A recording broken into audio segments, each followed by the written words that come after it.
হামের টিকার বিষয়টা ওরা তোলে না কারণ তাহলে তাদের স্যারকে দোষ দিতে হবে। তা এখন রাজুতে গিয়ে তো তাদের স্যারের বিরুদ্ধে তারা দাঁড়াবে না, এই কারণে এই বিষয়ে তারা রাজুতে আয় এটা বলে না। ভাই রে ভাই, জুলাই যোদ্ধারা যে কি পরিমাণ ভণ্ড বাটপার মানে চিন্তা করতে পারবেন না আপনি। 2 দিন আগে সিলেট শাহজালাল মাজারে গিয়ে ভারতের বিপক্ষে স্লোগান দিয়ে এসছে এই তথাকথিত জুলাই যোদ্ধারা। তারা স্লোগান দিয়েছে ঢাকা না দিল্লি, আজাদি না গোলামি। গতকালকে আবার দেখলাম ভারতীয় কূটনীতিকদের সাথে এই এনসিপির নেতারা সাক্ষাৎ করতেছে। ভাই রে ভাই, এরা যে কখন কোন রূপ ধারণ করে এটা বুঝাই মুশকিল। আওয়ামী লীগের যদি একটা দিন কর্মসূচি দেয় ঢাকা শহরে, বাংলাদেশের পুলিশ খালি একদিন কোক যে আওয়ামী লীগের কর্মসূচি কালকে ঢাকা শহরে আছে, ঢাকা শহরে পা ফেলা জায়গা থাকবে না। আমাদের রিক্সা চালক, হকার, ফুটপাত যারা আছে আমরাই লড়ে যাবো আওয়ামী লীগের লেগে। আর প্রধানমন্ত্রীকে বলবো একটা কথাই, যদি আমার এই ভিডিও যদি আওয়ামী লীগের কোনো গণ্যমান্য ব্যক্তি দেখে থাকে তাদেরকে একটা কথাই বলবো, আপনারা বাংলাদেশে চলে আসেন, স্বাগতম বাংলাদেশ। আর আমাদের নিরাপত্তা দেওয়ার ক্ষেত্রে আমরা সর্বদাই বাংলাদেশের মাটিতে এবং ঢাকার রাজপথে আছি, থেকে যাবো। মাত্র 1 সপ্তাহের ব্যবধানে বাংলাদেশের রাজনীতিকে আওয়ামী লীগ একেবারে আন্তর্জাতিক ময়দানে নিয়ে এসে ফেলেছে। রাজনৈতিক দল হিসেবে আওয়ামী লীগের ক্ষমতাকে বারবার চ্যালেঞ্জ জানিয়ে আসছিলেন ইউনূস এবং তার সন্ত্রাসের সঙ্গীরা। কিন্তু আওয়ামী লীগও জানে কি করে আন্তর্জাতিক মাঠে খেলতে হয়। ইউনূস একাই কেবল আন্তর্জাতিক মাঠের খেলোয়াড় নন, তার বয়সের সমান বয়সী আওয়ামী লীগ যে বহু আগে থেকেই আন্তর্জাতিক মাঠের খেলোয়াড় সেটা প্রমাণ করতে আওয়ামী লীগ সময় নিয়েছে, কিন্তু ঘুরেও দাঁড়াচ্ছে। প্রথমে জাতিসংঘের মহাসচিবকে চিঠি দিয়েছে তাদেরই অঙ্গ সংগঠনের দেওয়া রিপোর্টকে চ্যালেঞ্জ জানিয়ে, যে রিপোর্টকে ইউনূস শেখ হাসিনাকে ফাঁসি দেওয়ার কাজে ব্যবহার করতে চাইছে। আর তারপর নেদারল্যান্ডের রাজধানী দা হেগে অবস্থিত আন্তর্জাতিক অপরাধ আদালতে সরাসরি ইউনূস সরকারের বিরুদ্ধে মানবাধিকার লঙ্ঘনের অভিযোগ তুলেছে। এবার বাবা জীবন কি করবেন দেখা যাক। চলুন বিষয়টি আরো বিস্তারিত জেনে আসা যাক।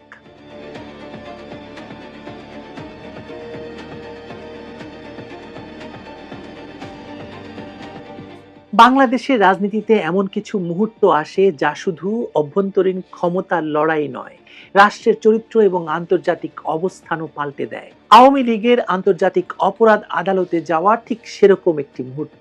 এটি কেবল একটি মামলা নয়, বরং এক রাজনৈতিক ঘূর্ণাবর্তের ঘোষণা, ফিরে দাঁড়ানোর ঘোষণা, যেখানে দেশীয় দমননীতি আন্তর্জাতিক বিচার ব্যবস্থার মুখোমুখি হতে যাচ্ছে। শেখ হাসিনা সরকারের পতনের পর যে প্রশাসন ডক্টর মোহাম্মদ ইউনূসের নেতৃত্বে ক্ষমতায় এসেছে তাদের বিরুদ্ধে এখন অভিযোগ উঠেছে সাংগঠনিকভাবে রাজনৈতিক হত্যাযজ্ঞ চালানোর।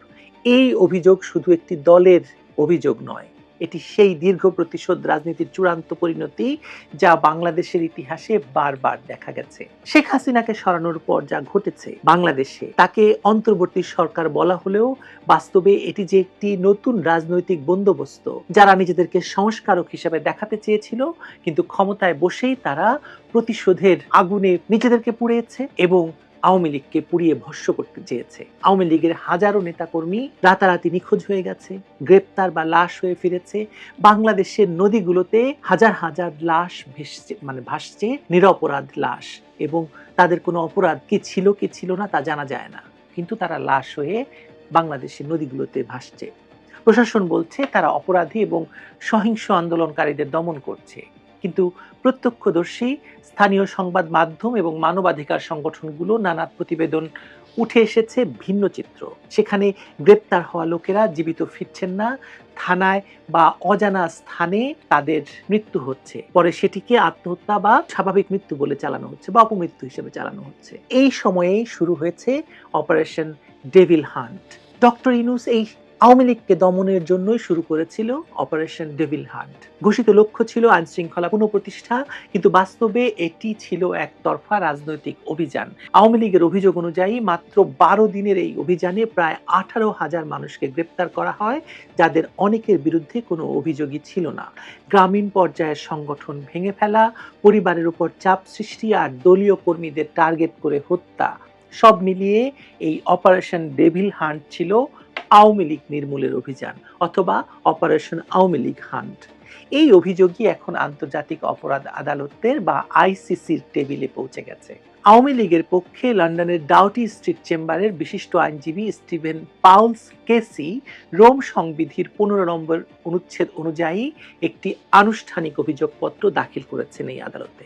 অভিযোগপত্রে স্পষ্ট বলা হয়েছে, বাংলাদেশে আওয়ামী লীগ এবং তার সমর্থকদের বিরুদ্ধে পরিচালিত হত্যা, নির্যাতন এবং নির্বিচারে গ্রেপ্তার আন্তর্জাতিক অপরাধ আদালতের এখতিয়ারের মধ্যে পড়ে। অভিযোগে আরও উল্লেখ আছে, গত বছরের জুলাই থেকে এ পর্যন্ত অন্তত 400 জন আওয়ামী লীগ নেতাকর্মী এবং সমর্থক নিহত হয়েছেন। তাদের মধ্যে অনেকে প্রতিপক্ষের হাতে মার খেয়ে, আবার কেউ আটক অবস্থায় প্রাণ হারিয়েছেন। 25 জনের মৃত্যু ঘটেছে পুলিশ এবং কারা হেফাজতে, আর তাদের দেহে নির্যাতনের স্পষ্ট চিহ্ন দেখা গেছে। যদিও সরকারি ব্যাখ্যা ছিল হৃদরোগে বা হার্ট ফেল করে মৃত্যু, যেটি বাংলাদেশে এর আগেও হয়েছিল অপারেশন ক্লিন হার্টের সময়। অভিযোগপত্রে এই তথ্যের সঙ্গে যুক্ত করা হয়েছে ভিডিও ফুটেজ, প্রত্যক্ষদর্শীর সাক্ষ্য এবং মৃতদের পরিবারের বিবৃতি। এর পাশাপাশি আওয়ামী লীগ অভিযোগ করেছে যে অন্তর্বর্তী সরকারের অধীনে রাজনীতিক, বিচারক, আইনজীবী, সাংবাদিক এবং সাংস্কৃতিক কর্মীদেরও নির্বিচারে গ্রেপ্তার করা হয়েছে। অনেককে আগে আটক করে পরে সাজানো মামলায় গ্রেপ্তার দেখানো হয়েছে। এসবের মধ্যে এমন উদাহরণও আছে যেখানে জামিন অযোগ্য অভিযোগ ব্যবহার করে দীর্ঘদিন আটক রাখা হচ্ছে, যাতে কেউ আইনি প্রতিকার চাইতে না পারে। সবচেয়ে বিতর্কিত পদক্ষেপ ছিল দায় মুক্তি অধ্যাদেশ, যা 2024 সালের 14 অক্টোবর ইউনূস সরকারের সময় জারি করা হয়। এতে স্পষ্ট নির্দেশ ছিল যে 15 জুলাই থেকে 8ই আগস্ট পর্যন্ত যারা সরকার বিরোধী আন্দোলনে অংশ নিয়েছিল তাদের বিরুদ্ধে কোনো মামলা বা গ্রেপ্তার করা যাবে না। আওয়ামী লীগের মতে এই অধ্যাদেশ কার্যত হত্যাকারীদের আইনি রক্ষা কবচ দিয়েছে। আন্দোলনকারীদের হাতে আওয়ামী লীগ কর্মীদের পিটিয়ে হত্যা, দোকানপাট, বাড়িঘর পুড়িয়ে দেওয়া, রাষ্ট্রীয় সম্পদ ধ্বংস করা, অগণিত পুলিশ সদস্যকে হত্যা, এসব ঘটনার সুস্পষ্ট প্রমাণ থাকা সত্ত্বেও অভিযুক্তদের মুক্তি দেওয়া হচ্ছে বা দায় মুক্তি দেওয়া হচ্ছে। এই দায় মুক্তির মধ্যে ইউনূস প্রশাসন অপরাধীদের নয়, বিরোধীদের বিরুদ্ধে যুদ্ধ চালিয়ে যাচ্ছে। সেনাবাহিনী এবং পুলিশকে যৌথভাবে ব্যবহার করে দলীয় প্রতিশোধমূলক অভিযান চালানো হচ্ছে। আন্তর্জাতিক মানবাধিকার সংস্থা এবং কূটনৈতিক মহলে এর সমালোচনা উঠলেও ইউনূস সরকারের প্রতি পশ্চিমা সমর্থন তখনও অটুট ছিল, এখন তো আছে, কিন্তু এখন সেই সমর্থন খানিকটা হলেও প্রশ্নবিদ্ধ। কারণ আন্তর্জাতিক মহলে প্রশ্ন উঠছে, একজন নোবেল বিজয়ী প্রশাসকের অধীনে কিভাবে এরকম মানবাধিকার লঙ্ঘন সম্ভব এবং সেই মানবাধিকার লঙ্ঘনের দায় মুক্তিও সম্ভব রাষ্ট্রীয় ক্ষমতাকে ব্যবহার করে। এই প্রেক্ষাপটে আওয়ামী লীগ আইসিসির দ্বারস্থ হয়েছে। তাদের বক্তব্য স্পষ্ট, দেশীয় আদালতে কোনো বিচার সম্ভব নয়। ইউনূস সরকারের অধীনে প্রশাসন এবং বিচার ব্যবস্থা রাজনৈতিকভাবে নিয়ন্ত্রিত, তাই ন্যায় বিচারের একমাত্র উপায় আন্তর্জাতিক আদালতের তদন্ত। অভিযোগপত্রে আরও বলা হয়েছে, বাংলাদেশের অভ্যন্তরে ন্যায় বিচারের বাস্তবসম্মত কোনো সম্ভাবনা নেই। অপরাধীরা রাষ্ট্রীয় মদদে দায় মুক্তি ভোগ করছে। এখানে একটা গুরুত্বপূর্ণ আইনি পয়েন্ট আছে। বাংলাদেশ 2010 সালের 23শে মার্চ রোম সংবিধিতে স্বাক্ষর করে এবং একই বছরের 1 জুন থেকে তা বাংলাদেশে কার্যকর হয়। ফলে দেশটি আইসিসির সদস্য রাষ্ট্র হিসেবে আদালতের বিচারিক এখতিয়ার মেনে নিয়েছে, অর্থাৎ এই মামলা আন্তর্জাতিক আইনের দিক থেকে সম্পূর্ণ বৈধ। আওয়ামী লীগের এই পদক্ষেপ আন্তর্জাতিক মহলে আলোড়ন তুলেছে। এর আগে আওয়ামী লীগের পক্ষ থেকে সাবেক পররাষ্ট্রমন্ত্রী আব্দুল মোমেন জাতিসংঘের মহাসচিবকে একটি চিঠি দিয়েছেন এবং সেই চিঠিতে তিনি প্রশ্ন তুলেছেন, জাতিসংঘের যে মানবাধিকার সংস্থা রয়েছে OHCHR, তারা যে একটি রিপোর্ট দিয়েছে, ডক্টর ইউনূসের ফরমাইশ মতো রিপোর্ট, যেখানে যে রিপোর্টকে ব্যবহার করে শেখ হাসিনাকে ফাঁসি দেওয়ার ষড়যন্ত্র শুরু হয়েছে এবং আদালতকে ব্যবহার করে এই রিপোর্টকে মূল প্রমাণ হিসেবে দেখিয়ে শেখ হাসিনাকে ফাঁসির আয়োজন প্রায় সম্পূর্ণ করে ফেলা হয়েছে। সেই রিপোর্টকে চ্যালেঞ্জ করে আব্দুল মোমেনের এই চিঠি আন্তর্জাতিক মহলে বেশ আলোড়ন তুলেছে। পশ্চিমা দেশগুলো এখন আনুষ্ঠানিকভাবে কিছু বলেনি, তবে মানবাধিকার সংগঠনগুলো তদন্তের আহ্বান জানিয়েছে। কেউ এটিকে রাজনৈতিক কৌশল বলছে, কেউ দেখছে ন্যায় বিচারের শেষ আশ্রয় হিসেবে। কিন্তু একটি জিনিস পরিষ্কার, এই যে আইসিসির মামলা, এই মামলাটি বাংলাদেশের রাজনীতিকে আবার আন্তর্জাতিক অঙ্গনে টেনে এনেছে। কারণ ডক্টর ইউনূস ক্ষমতায় এসেই শেখ হাসিনাকে আন্তর্জাতিক আদালতে নেওয়ার চেষ্টা করেছিলেন, কিন্তু তারা দেখলেন শেখ হাসিনাকে আন্তর্জাতিক আদালতে নেওয়ার মতো পরিস্থিতি আসলে নেই, কারণ এই মামলা ধুপে টিকবে না। ফলে আওয়ামী লীগ যখন এই মামলাটি দায়ের করলো, তখন আন্তর্জাতিক মহলে ঠিক শোরগোল উঠেছে। আইসিসি প্রসিকিউটর এখন অভিযোগের প্রাথমিক যাচাই বাছাই শুরু করবেন। যদি আদালত মনে করে যে এই অপরাধগুলো মানবতা বিরোধী অপরাধ হিসেবে গণ্য হতে পারে, তাহলে পূর্ণাঙ্গ তদন্ত শুরু হবে। তখন সাক্ষ্য, ভিডিও প্রমাণ, ফরেনসিক রিপোর্ট, এমনকি আন্তর্জাতিক পর্যবেক্ষক মিশনের রিপোর্টও আদালতে জমা পড়বে। একবার সেই তদন্ত শুরু হলে বাংলাদেশের অন্তর্বর্তী সরকারের উপর আন্তর্জাতিক নজরদারি নেমে আসবে, এটা প্রায় নিশ্চিত। শেখ হাসিনার নেতৃত্বে আওয়ামী লীগ এক সময় যুদ্ধাপরাধের বিচার শুরু করে ইতিহাসে ভারসাম্য ফিরিয়ে এনেছিল। আজ সেই দলই আন্তর্জাতিক আদালতের সামনে ন্যায় বিচারের আবেদন করছে, নিজেদের উপর সংগঠিত রাজনৈতিক গণহত্যার বিচার চেয়ে। ইতিহাস যেন একেবারে উল্টো হয়ে গেছে, উল্টো পথে হাঁটছে। কিন্তু নীতিগতভাবে এই পদক্ষেপটি বাংলাদেশের রাজনীতিকে নতুন এক অধ্যায় নিয়ে গেছে। আপনি প্রশ্ন করতে পারেন, আইসিসি কি আওয়ামী লীগের এই আবেদন গ্রহণ করবে? যদি করে তাহলে বাংলাদেশের রাজনীতি শুধু ঢাকার রাজপথে নয়, আন্তর্জাতিক আদালতের বিচার পক্ষেও লড়বে। আর যদি না করে, তবুও আওয়ামী লীগের কৌশল সফল, কারণ তারা দেখাতে পেরেছে আমরা ভুক্তভোগী আর অন্যায়ভাবে সন্ত্রাস এবং রক্তপাত ঘটিয়ে আমাদের ক্ষমতাচ্যুত করা হয়েছে। এই মুহূর্তে যা ঘটছে তা শুধু একটি দলের মামলা নয়, এটি বাংলাদেশের ন্যায় বিচার, রাজনৈতিক নৈতিকতা এবং আন্তর্জাতিক দায়বদ্ধতার পরীক্ষা। আওয়ামী লীগ হয়তো সময় নিতে চায়, কিন্তু তাদের বার্তা স্পষ্ট। অন্যায়ভাবে রক্তপাত ঘটিয়ে ক্ষমতা দখলকারীরা একদিন আন্তর্জাতিক বিচারের মুখে পড়তেই হবে। বিচার এখন কেবল সময়ের ব্যাপার। বাংলাদেশের মানুষ একটা জটিল বাস্তবতায় বসবাস করছে। ভয়, দমন, অন্যদিকে প্রতিশোধের রাজনীতি। মানুষের আস্থা কোথায় থাকবে বলুন? ইউনূস সরকার দাবি করছে তারা দেশকে রাজনৈতিক শুদ্ধি দিচ্ছে, কিন্তু এই শুদ্ধির নামে যদি মানুষ মরতে থাকে, পরিবার নিখোঁজ হয় আর বিচার না মেলে, তবে সেটি কোনো সংস্কার নয়, এটি রাষ্ট্রীয় বর্বরতা। আওয়ামী লীগ এখন এই বর্বরতার শিকার। এই বাস্তবতাকেই আন্তর্জাতিক আইনের কাঠগড়ায় নিয়ে গেছে। আন্তর্জাতিক আদালত কি তাদের কথা শুনবে? সম্ভবত শুনবে, কিন্তু সময় লাগবে। কিন্তু সেটাই হবে আওয়ামী লীগের জয়ের শুরু, কারণ আন্তর্জাতিক মঞ্চে আলোচনার জায়গা দখল করেছে আওয়ামী লীগ। রাজনৈতিকভাবে নিপীড়িত একটি দলের এই পদক্ষেপ দেখিয়ে দিচ্ছে তারা এখনো লড়াইয়ের ময়দানে আছে, শুধু কৌশল বদলে গেছে। দেশীয় রাজনীতিতে পরাজিত করা হয়েছে তাদেরকে, কিন্তু আন্তর্জাতিক অঙ্গনে, যেখানে সরকারি দমন যন্ত্রের কোনো ক্ষমতা চলে না, সেখানে তারা ঠিকই পৌঁছে গেছে। শেষ পর্যন্ত আদালতের রায় যাই হোক, এই পদক্ষেপ বাংলাদেশের রাজনীতিতে একটি স্থায়ী পরিবর্তন আনবে। এখন থেকে যে কোনো সরকার জানবে, অভ্যন্তরীণ দমন এবং হত্যা শুধু দেশের ভেতরে আটকে থাকে না, তা একদিন আন্তর্জাতিক আদালতের দরজায় পৌঁছায়। শেখ হাসিনা বা তার দলের জন্য এটি শুধু প্রতিশোধ নয়, এক ধরনের নৈতিকতা পুনরুদ্ধার। তারা হয়তো জানেন রাজনৈতিক পরিসরে ফিরে আসা একটু সময় নিচ্ছে, কিন্তু বিচার এবং ইতিহাসের পরিসরে নিজেদের জায়গা পুনরুদ্ধার করার এখন সম্ভব।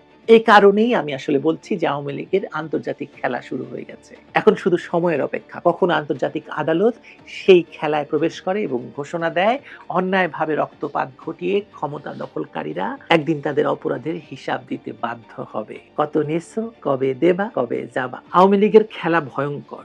ইউনূস বাবাজি বুঝতে পারছেন না তো? বুঝতে পারবেন, কিছুদিনের মধ্যে বুঝতে পারবেন। কেউ একজন শেখ হাসিনা শুধুমাত্র একটি কথা, আমি অবশ্যই ফিরি, আমি আমার দেশের মানুষের জন্যই ফিরি। এই যে এত বড় কথা, এত বড় হিম্মত, এত বড় ভালোবাসা বাংলাদেশে আরেকজন প্রধানমন্ত্রী দেখান, আরেকজন নেতার মধ্যে দেখান। কেন শেখ হাসিনা পারেন না? অনেকে তো বলে যে আওয়ামী লীগের সময় দুর্নীতি করে নাকি আমরা পদ্মা সেতু থেকে এত হাজার কোটি টাকা, অমুক জায়গা থেকে এত কোটি টাকা। তো উনি তো পারতেন আরামায় এসে এখন বাকি জীবনটা নাতিপতিদের সঙ্গে কাটাতে পারতেন। তো উনি যদি এখনো মনে করেন যে ভারতের সঙ্গে আলোচনা করে বিশ্বের কোনো একটা ভালো একটা দেশে তিনি সারা জীবনের জন্য চলে যাবেন, মুখ বন্ধ করে দিবেন, উনি তো পারতেন। কেন করেন? উনি তো সেই চরিত্রের মানুষ না, তাহলে তো সেই চরিত্র নয়। বঙ্গবন্ধুর রক্ত যার, একদম বঙ্গবন্ধুর রক্ত যার ধমনীতে, সেই মানুষকে আর কোনো কথাবার্তা। আমরা আরো একটা প্রশ্ন করেছিলাম যে আপনার অন্তত পক্ষে প্যারালাল একটা কোনো মানুষকে দাঁড় করানো হোক পরিবারের পক্ষ থেকে। উনি স্ট্রেট বলেছেন আমি কাউকে জায়গা করে দিব না। দলের প্রতি তার আনুগত্য, শ্রদ্ধাবোধ কতটুকু দেখেন, যে আমার কোনো ছেলে মেয়েকে আমি কোনোদিন নিজে থেকে বসিয়ে দিয়ে যাব না, তারা যদি যোগ্যতা অর্জন করতে পারে কখন, তাহলে তারা করবে। এই যে দলের প্রতি যে তার একটা শ্রদ্ধাবোধ, ভালোবাসা, এবং এই প্রত্যেকটা বিষয়ে যে কথাবার্তাগুলো, ওনার শেষ কথাটা আমার মনে আছে। আমরা যখন চলে আসতেছি, উনি শেষবারের মতো একটা দীর্ঘশ্বাস ছেড়ে বলছিলেন যে আমাদের সময় তো মানুষ দেখেছে, এখন দেখা যাক সামনে নির্বাচিত হওয়ার পর ওরা কেমন করে। কিন্তু তারপরেও কিন্তু উনি চান নাই, ওনার দীর্ঘশ্বাসের মধ্যে আমি এটা পাই নাই যে উনি চান নাই যে দেশটা ধ্বংস হয়ে যাক, নষ্ট হয়ে যাক। কিন্তু মানুষ দেখুক, তফাৎটা বুঝুক। একটা মহিলা বঙ্গবন্ধুর স্বাধীনতার ডাক দিছে, এই মহিলার 3টা বাচ্চা শুধু মহিলার জেলে ঢুকাই দিছে। তাহলে আমরা কোন দেশে আছি বসবাস করি কোন? ওই মেয়ের বাপ হইলো মুক্তিযোদ্ধা, ওই মেয়ে কইতে পারে জয় বাংলা, ওই মেয়ের জেলে ঢুকাই দিছে। তাইলে আমরা কি কমু? আর আমরা তো সাধারণ পাবলিক, আমাকে কোনো দাম আছে? জয় বাংলা বললে জেলে যাইতে হয়। এগুলো কোন না আছে যে যেভাবে মানুষের মারতাছে, আওয়ামী লীগ করলে কি অন্যায়? পিসমোর হাত বাইন্দা মানুষের কোবায়া এই হাত কাইটা বলা, এগুলো আগে আসিল? এগুলো আওয়ামী লীগ সরকার ক্ষমতা থাকতে আসিল, বাপের কাছে জ্বর আসিল, ওরা জীবনে পারছে এগুলো এত সাবাস করিয়া মানুষের যে যেমনি পারে ওইভাবে কোবাইতেছে। মানুষের মূল্য নাই, একটা পশু পাখির মূল্য আছে, তারপরও মানুষের কোনো মূল্য নাই। জুলাই আন্দোলন শুধু দেশটাকে ধ্বংসই করেনি, দেশটাকে একটা মবের রাজ্য তৈরি করেছে। মাননীয় প্রধানমন্ত্রী, আপনি রোমান্টিক মুডে ঘুরে বেড়ান স্ত্রী আর মেয়েকে নিয়ে, স্ত্রী মেয়েকে নিয়ে আপনি সিনেমা দেখতে যান, আইসক্রিম খান, আর আমরা সাধারণ মানুষরা যারা তারা সুইং মুডে আছি। কেন আছি? 11 বছরের মেয়ে ধর্ষিত হচ্ছে, 6 বছরের মেয়ে ধর্ষিত হচ্ছে, ধর্ষিত হচ্ছে গর্ভবতী মা। একজন গর্ভবতী মাকে ধর্ষণ করে তার পেটের বাচ্চাকে বের করা হয়, এমন নৃশংস জাহেলিয়াতের যুগে আমরা বাস করছি।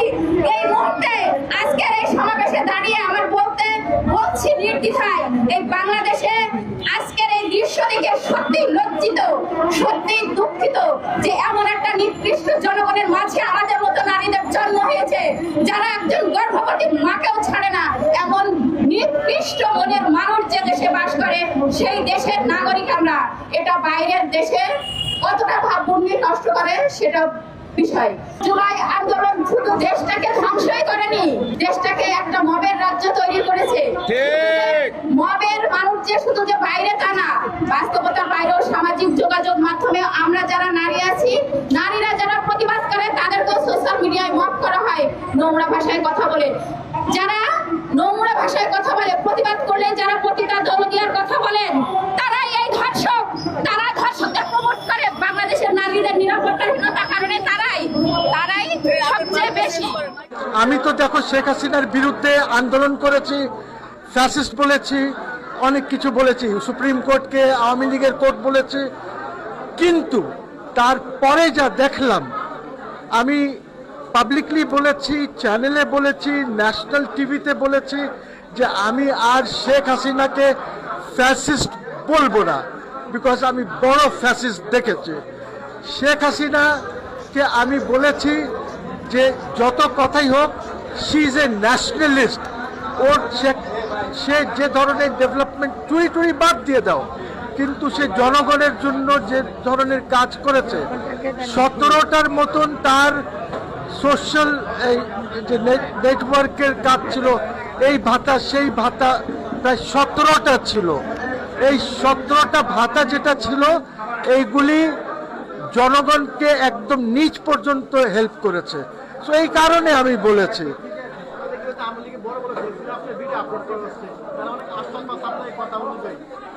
দেখো কে কি করছে সেটা তো আর আমি জানি না। হ্যাঁ, আমি তো আমার কথা চ্যানেলসগুলিতে বলেছি, ন্যাশনাল হুকআপে বলেছি, আমি যে জিজ্ঞেস করেছে, বিকজ আমি তো এইগুলি দেখার পরে বলছি জিনিসটা। দেশ ধ্বংস হয়ে গেছে, দেশের অর্থনীতি শেষ হয়ে গেছে।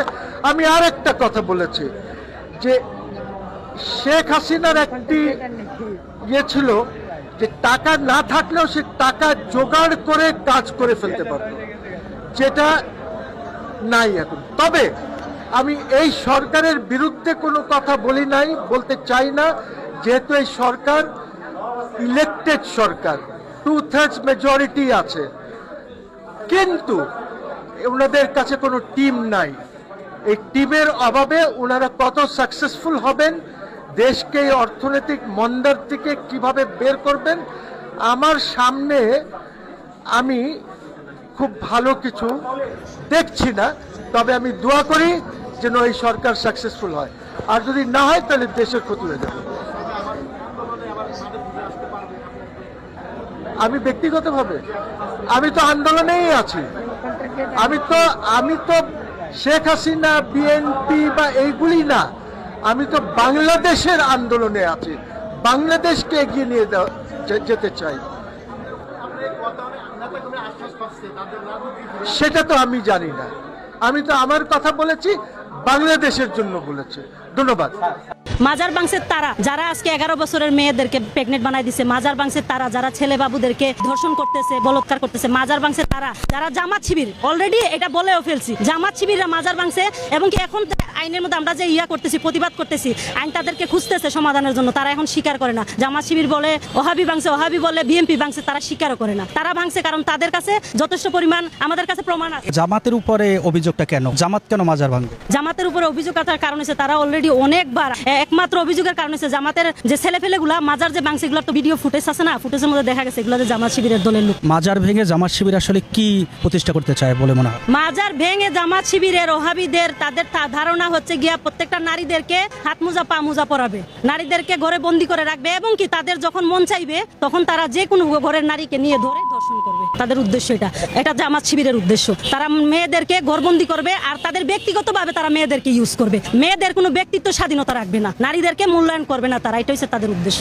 ঢাকা না দিল্লি, ঢাকা না দিল্লি, কিন্তু মনে মনে এরা সবাই ওয়াশিংটন পন্থী। সংসদে নানান কথা হয়, নানান বিষয়ে খুনসুটি হয়, গাড়ি লাগবে, ঘোড়া লাগবে, সেই নিয়ে আলাপ হয়। বিরোধী দল আর সরকার দল মাঝে মধ্যে আমরা ভুলে যাই এত প্রেম, কিন্তু একটা বিষয় নিয়ে আরো বেশি প্রেম, মধুর প্রেম, যেটা ফারানা, এটা কি বলে ওনার নাম, রুমিন ফারানা, উনি তুলে নিয়ে আসছেন। আমরা বারবার বলছি, আপনারা জানেন ইন্টারিম যাওয়ার আগে 3 দিন আগে একটা চুক্তি করেছিল মার্কিন যুদ্ধবাজ সাম্রাজ্যবাদের সাথে। এই চুক্তি নিয়ে দেখবেন কেউ কোনো কথা বলবে না। এই চুক্তি বাস্তবায়ন হলে এই যে জনস্বাস্থ্য, জনকৃষি, সমস্ত কিছু আপনার ধ্বংস হয়ে যাবে। কিন্তু এটা নিয়ে কখনো আপনি জামাতকে কথা বলতে দেখবেন না, কখনো আপনি এই সরকারকে কথা বলতে দেখবেন না। এই হচ্ছে আপনার এরা মিলেমিশে এইখানে একটা ব্যবস্থা তৈরি করছে, যেটা এরা যেমন আওয়ামী লীগ ভেবেছিল বছরের পর বছর ওই ভীষণ কত কত কত দিত, দিয়ে দিয়ে 17 বছর কাটাইছে, ঠিক একই রকম ভাবে এরা এই যে বিরোধীদের নানান ধরনের নাটক করে জনগণের উপর আগামী দিনে আরেকটা নতুন ফ্যাসিবাদী ব্যবস্থা কায়েম করবে। সেই আলামত আপনারা দেখছেন। সামাজিক ভাবে যদি দেখেন, এই যে মব, সেই মব কিন্তু বন্ধ হয় নাই। তৌহিদি জনতা যখন তখন খেপে ওঠে, কখনো এই যে হামে শিশুরা মারা গেল, তৌহিদি জনতা খেপছে, আপনি খেপতে দেখবেন না। এই যে আমেরিকা নাস্তিক মুরতাদদের দেশ, এইখানে আসে এই যে ধর্মের পক্ষের এত লোক, সেই রাষ্ট্রটাকে জিম্মি করবে, কখনো দেখছেন এদেরকে? এরা তখন আর খেপবে না। খেপবে না কারণ কি? কারণ এরা সবাই যতই এখানে 5 আগস্টের পর স্লোগান হোক, সেই স্লোগান আপনারা শুনছেন, ঢাকা না দিল্লি, ঢাকা না দিল্লি, কিন্তু মনে মনে এরা সবাই ওয়াশিংটন পন্থী। এটা খুব পরিষ্কার হয়ে গেছে।